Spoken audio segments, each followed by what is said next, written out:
Break کے بعد خوش آمدید. نشریات کو آگے بڑھاتے ہیں. وینس ایچ ڈی کی خصوصی نشریات پر رونق رمضان کی افطار ٹرانسمیشن جاری ہے. سیٹ پر مزید ہمارے معززین کا اضافہ ہو چکا ہے. میرے ساتھ موجود ہیں سید احمد بخاری صاحب. بہت شکریہ بخاری صاحب. اور ان کے ساتھ موجود ہیں سید رضا حسین شاہ. رضا صاحب آپ کا بھی شکریہ, آپ نے ٹائم دیا. سٹارٹ کریں گے آپ سے. بخاری صاحب, رمضان المبارک کا پہلا عشرہ رحمتوں کے ساتھ چل رہا ہے. کیا اس کی فضیلتیں ہیں, کیا رحمتیں ہیں, اور افطار کے کیا فضائل ہیں؟ اجتماعی افطار, اور ہمارے نوجوان تو بڑھ چڑھ کر اس میں حصہ لے رہے ہیں, چندے جمع کر رہے ہیں, اور کوشش کی جا رہی ہے کہ غریب و غربا کی اس میں مدد بھی کی جائے. جی, بسم اللہ الرحمن الرحیم. رب اشرح لی صدری ویسر لی امری واحلل عقدۃ من لسانی یفقہوا قولی. سبحانک لا علم لنا الا ما علمتنا انک انت العلیم الحکیم. الحمدللہ رب العالمین. ماہ سیام اپنی برکات لٹاتے ہوئے اور بڑا بہترین الحمدللہ جا رہا ہے, اور یہ پہلا عشرہ ہے کہ اللہم افتح لنا ابواب الرحمت والبرکات, کہ اللہ سے رحمت اور برکتوں کے اور عزتوں کے دروازے کھلوانے والا عشرہ ہے یہ. اور اس عشرے کے اندر جتنا ہو سکے ہم عبادات کے اندر, اور بالخصوص دیکھیں کھلانے کی تو بہت زیادہ فضائل ہیں. اس کے اوپر ہم جتنی بات کریں کم ہے. اور کہتے ہیں کہ جس دسترخوان پر مہمان کے ساتھ جو کھانا کھایا جاتا ہے اس کا حساب نہیں ہوتا. مہمان کے ساتھ جو کھانا کھایا جاتا ہے اس کا حساب نہیں ہوتا, اور رب العالمین اس کا حساب نہیں فرماتا. اور الحمدللہ ہم بھی دیکھ رہے ہیں, آپ بھی دیکھ رہے ہیں کہ جیسا کہ ہمارے مختلف نوجوان جو افطار ڈرائیو کر رہے ہیں ماشاءاللہ, جس کے اندر ہمارے پیش ہیں میزبان فاؤنڈیشن ہے, سیلانی فاؤنڈیشن ہے, اور مختلف فاؤنڈیشن ہے, جے ڈی سی ہے ماشاءاللہ. تو اللہ پاک سب کو اپنے شایع نشان اس کا اجر و ثواب عطا فرمائے. آگے بڑھتے ہیں. آپ سوشل ایکٹیوسٹ ہیں شاہ صاحب, کیسا دیکھ رہے ہیں کہ جو سوشل سرگرمیاں ہیں وہ تو جاری ہیں, مطلب تمام ہی لوگ آج کل سوشل ایکٹیوسٹ کی تعداد بھی بڑھتی جا رہی ہے, لیکن ایک ٹائم تھا کہ سوشل ایکٹیوسٹ کا چیک اینڈ بیلنس, ریاست نے کہا کہ چیک اینڈ بیلنس ہونا چاہیے, کون پیسے دیتا ہے, کہاں سے فنڈ آتے ہیں, اس پہ کیا کہیں گے آپ کہ کس قدر حکومتوں کا کام بڑھ چڑھ کر کرنا چاہیے کہ وہ لوگ جو ریلائبل ہیں وہ کام کریں؟ السلام علیکم. جی وعلیکم السلام. جو آپ نے سوالات کیے کہ چیک اینڈ بیلنس کے حوالے سے گورنمنٹ کے حوالے سے, ہمارا کام یہ نہیں دیکھنا ہے کہ گورنمنٹ کیا کر رہی ہے, ہم یہ دیکھ رہے ہیں کہ ہم کیا کر سکتے ہیں. اس شہر کے ایک معزز شہری ہونے کے ناطے اس شہر میں کئی مسائل لوگوں کے ساتھ عیاں ہوتے ہیں. ہم اس سمندر میں ایک قطرے کی مانند ہم کچھ کام کرنا چاہ رہے ہیں, اور ہم نے 94 سے میں نے یہ سوشل ایکٹیویٹیز میں نے شروع کی, اور ماشاءاللہ سے ہم نے 2000 میں پہلا وہ مطلب میڈیکل کیمپ تو کرتے رہے. جب جیل میں اینڈ ہوئے تو 2000 میں اینڈ ہوئے. وومن جیل میں ہم نے میڈیکل کیمپ لگایا. اس وقت میڈم شیبا شاہ صاحبہ نہیں تھی, اور میرا بھی فرسٹ ایکسپیرینس تھا کہ وہاں ہم کیا ایکٹیویٹیز کے حوالے سے کریں. تو ہم نے ایک سادہ سے ان سے ریکویسٹ کی, انہوں نے اوکے کر دیا. ہم نے پہلا ڈینٹل کیمپ لگایا, وہ ان کے پاس 2 چارج تھے. کتنے لوگ مستفید ہوتے ہیں آپ کے میں ٹرسٹ سے؟ کتنے لوگ مستفید ہوتے ہیں, میرے خیال کے اچھے خاصے لوگ مستفید ہو چکے ہیں. ایک ڈیٹا ہوگا آپ کے پاس, ایک کاؤنٹ ہوگا. میرے خیال کی جو ڈیٹا ہے میرے پاس 1000 کے قریب ہم نے میڈیکل کیمپ لگا چکے ہیں, اور کئی لوگوں کے ہم نے آئی آپریشن کروائے, ہاسپٹلائز کروایا. ہم نے جیل میں بلڈ ڈونیشن کیمپ لگاتے تھے, جو قیدی بلڈ دیتے تھے خوشی. تو آپ کو یہ تمام چیزیں کرنے کے اخراجات کون کرتا ہے؟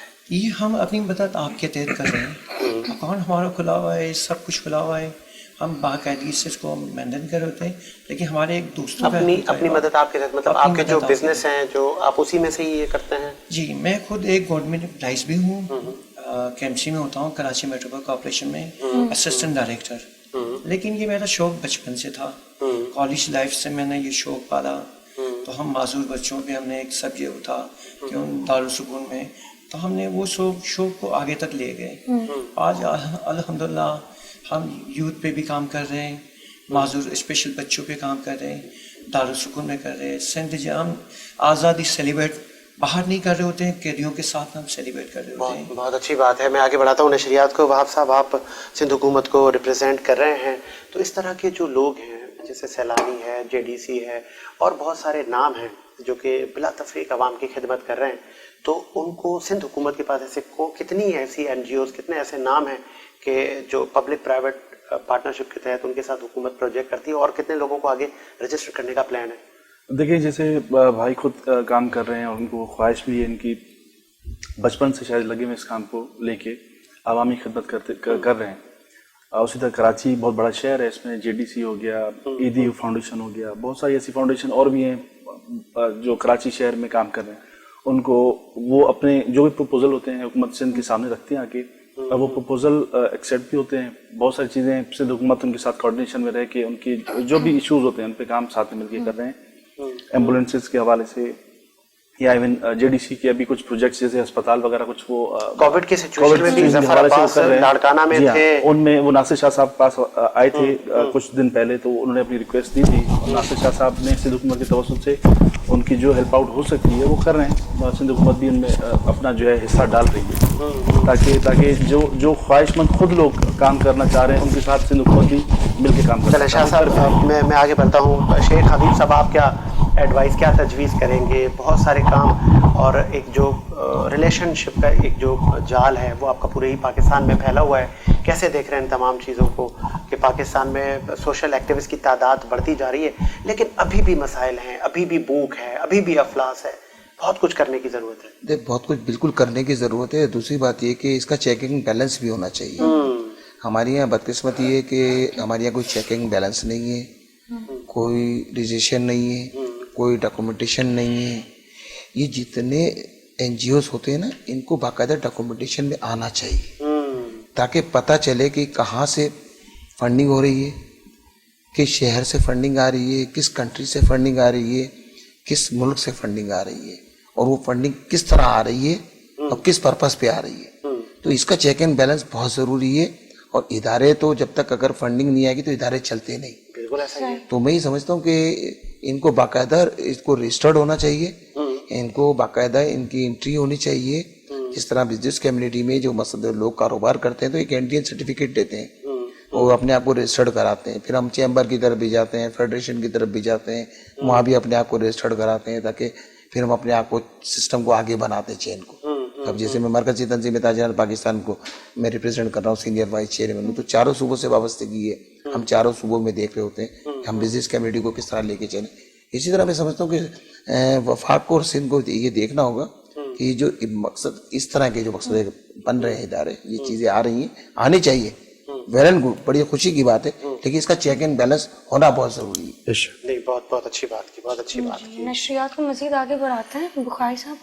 جیسے کہ آپ جانتے ہیں کہ بعض اوقات ایسی سچویشن بن جاتی ہے کہ اگر ایک روزے دار روزے رکھنے کی نیت کرے لیکن ایسی سچویشن بن جائے کہ وہ سحری نہ کر سکے, جیسے بعض اوقات سونتے وقت ٹائم نکل جائے, فجر کی اذان ہو جائے, لیکن نیت اس نے باندھی ہوئی تھی, تو کیا وہ روزہ نیت باندھ کے سوئے جی تھے, تو کیا وہ روزہ کہلائے گا یا پھر ان کا روزہ نہیں کہلا سکتا؟ بسم اللہ الرحمن الرحیم.